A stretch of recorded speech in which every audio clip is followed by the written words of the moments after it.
Aloha, it's CreativeNameToStandOut again with another battle report. This time I'm bringing you a 2,500 point game between my Chaos Legion's army, the Pyre Legion, and an opponent's Ogre Kingdom's army. Now maybe you have noticed, maybe you haven't, I haven't put out a battle report on my usual weekly basis, and that's because I've been in the middle of a move. We only have 1 year left here in Hawaii, and my wife and me decided it was time to get a house near the beach, and that's sure enough what we did. So we're going to spend our year here in the greatest place you could possibly be, walking distance to the beach, probably just a sidewalk away, and it's going to be terrific. So this will be the last battle report you'll see at my old location. Enough bragging for me, let's get into the battle report. So starting on my opponent's left flank, we have 7 Iron Guts, and in that unit will be Trade Lord Greasus, Tribe Stealer, Drake Crush, Gate Crusher, Horde Master, Goldtooth, the Shockingly Beast. And in the center will be a unit of regular Ogre Bulls, and in that unit will be a Tyrant and a Butcher. And then finally, rounding out his right flank will be a unit of Man-Eaters, and inside that unit will be none other than Golfag the Man-Eater. Moving on to my deployment, kind of chopped off the left flank here a little bit in this picture, but nonetheless, starting on my right flank facing his left will be 3 Dragon Ogres, then a Chaos Warhound unit, and finally 4 Ogres with the Mark of Khorne.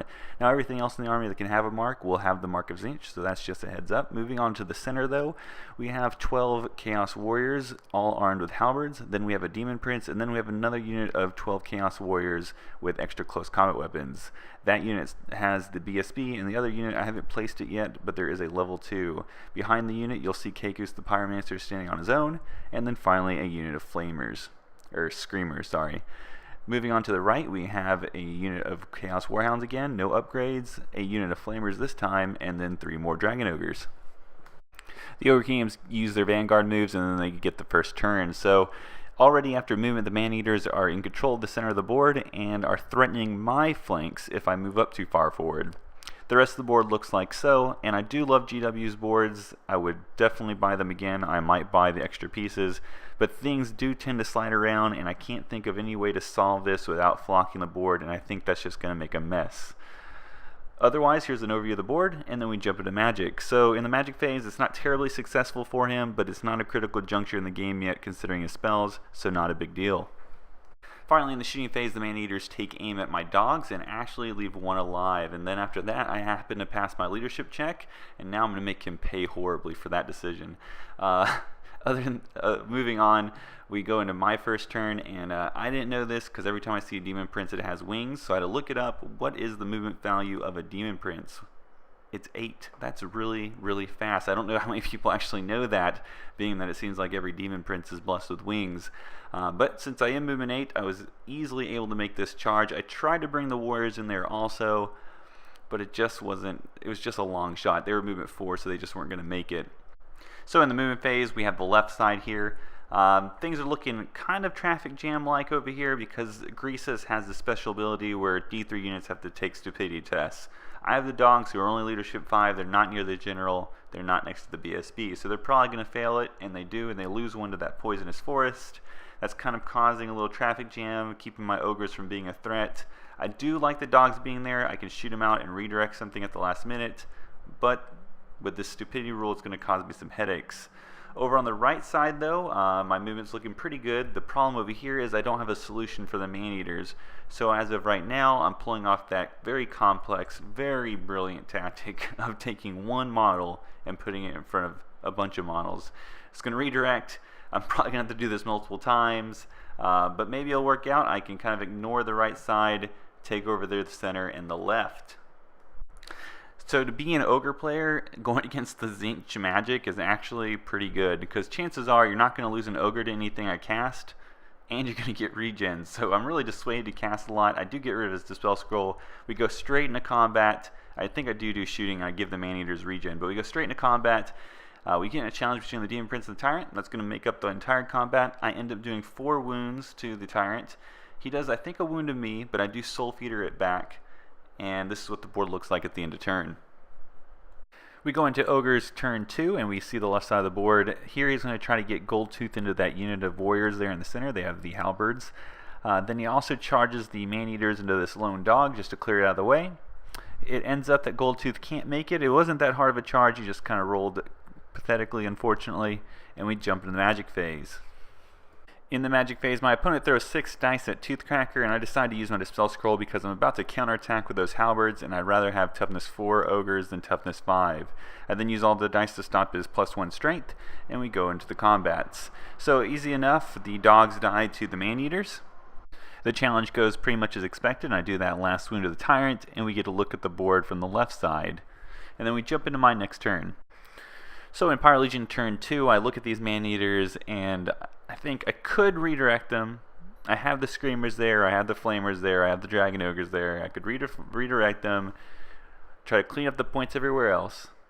Or I could just kill them. I could try to kill them. And I don't know, I think that's much more fun. So I decide, you know, what the heck, I'll try to figure out a way to kill these guys. So my initial plan is to fly these Screamers over them and land them right in front. This way, when it comes to Ogre Kingdom's turn, he can charge them, and then he can overrun into the Dragon Ogres.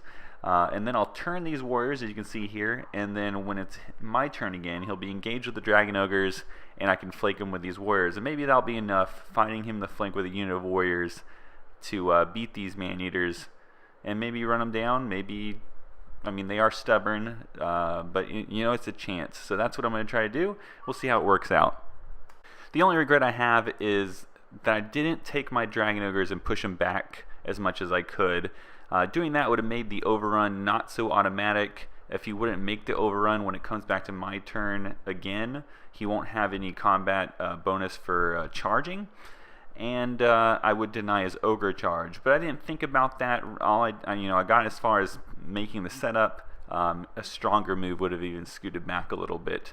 Otherwise, I also tried to charge with my warriors to help support that Demon Prince. I again failed, but this time I didn't fail any of my stupidity tests from Greasus. Even the dogs passed, and I got to move them right in the way.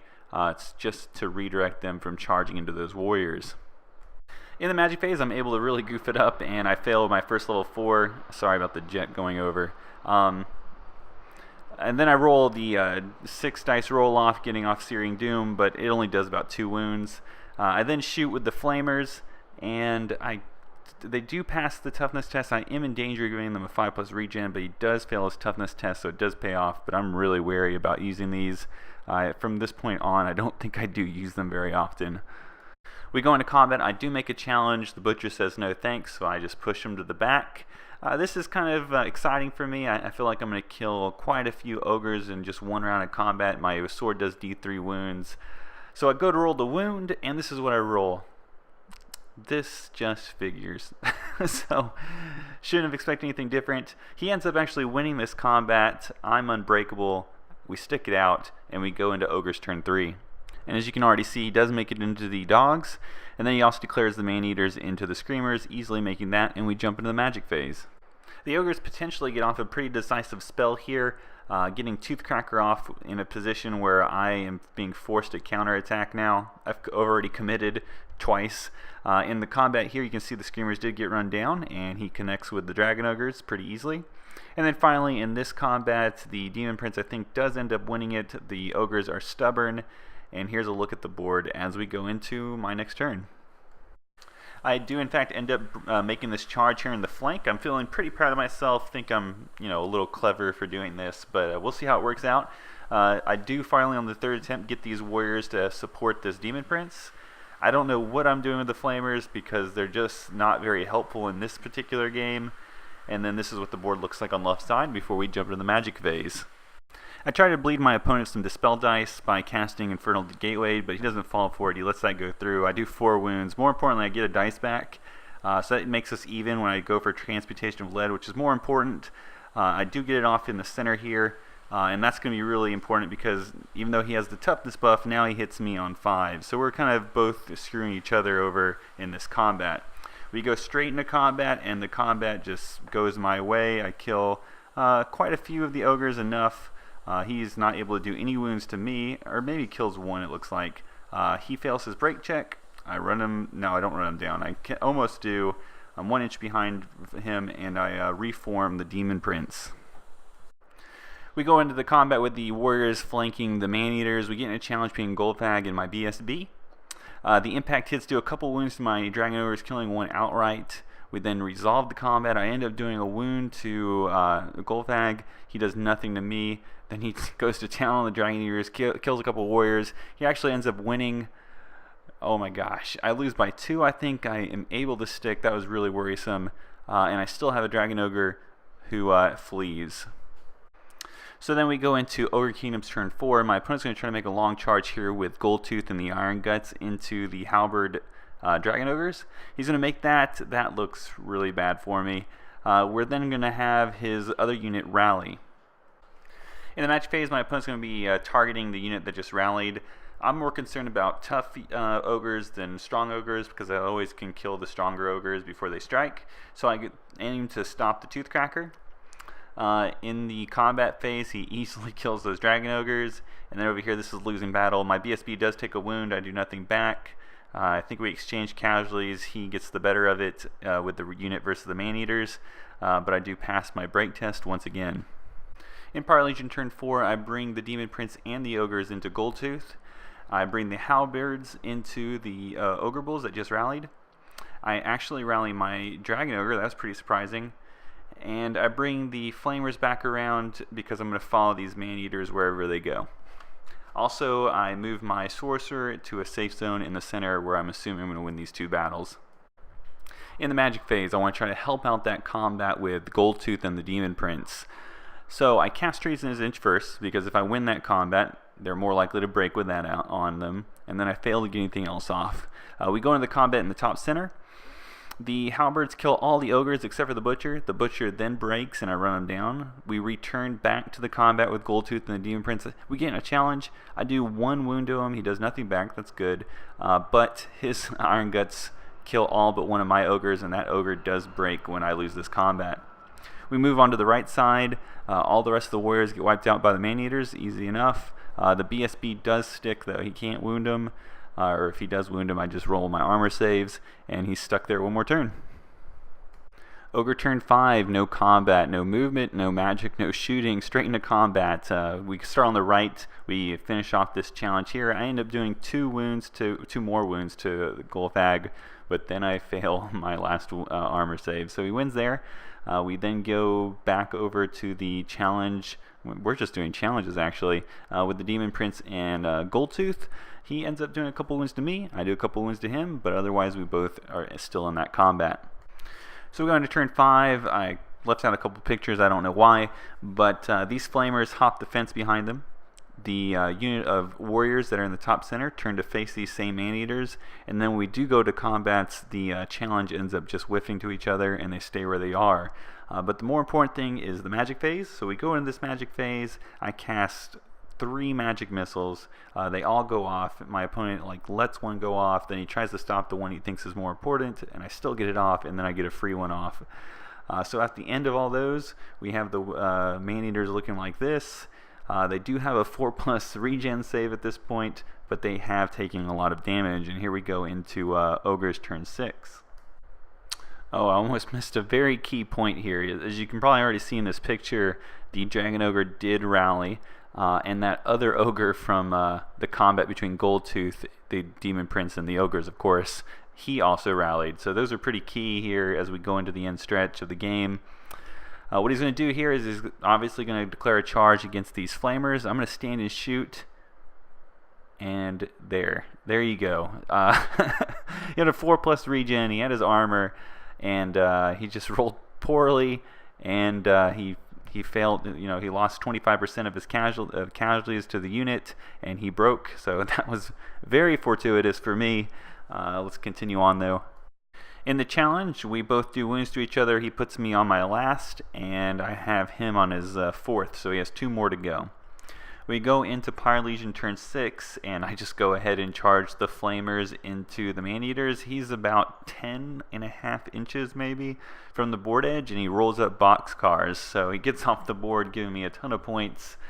We go back to the challenge, and Goldtooth kills the Demon Prince. So that was pretty awesome. That was a great way to end the game, and let's check out what the final totals were. And the Pyre Legion steals a win, so I definitely think I squeaked out a win here. got really lucky. I think it really came down to, it's one of those situations where the Ogre player won all the battles but lost the war. I feel like if you look here, the game was separated by 200 plus points, barely 200 points. And if it wasn't for the fact that on the right my Dragon Ogres rallied and on the left the other Ogre rallied, it could have easily gone in a win for my opponent. So just one of those minor things that didn't look like it was a major factor in the game. You just kind of look at the table afterwards and be like, oh, I think I won just because these little guys rallied. So, I stole a win there. Otherwise, this part of the game that you're looking at now is very key. It made the game very fun. I'm glad I did not just try to redirect them out of the game. Looked like it was going to go very sour for me, and it did go sour, but it also made the opportunity arise for me to steal the game, because ultimately this unit whittled down this unit enough so that it was fragile enough that the Flamers were given the opportunity to knock them under 25%, caused them to take a panic check. They fail that, and then they run off the board after I charge them. So a lot of luck there individually.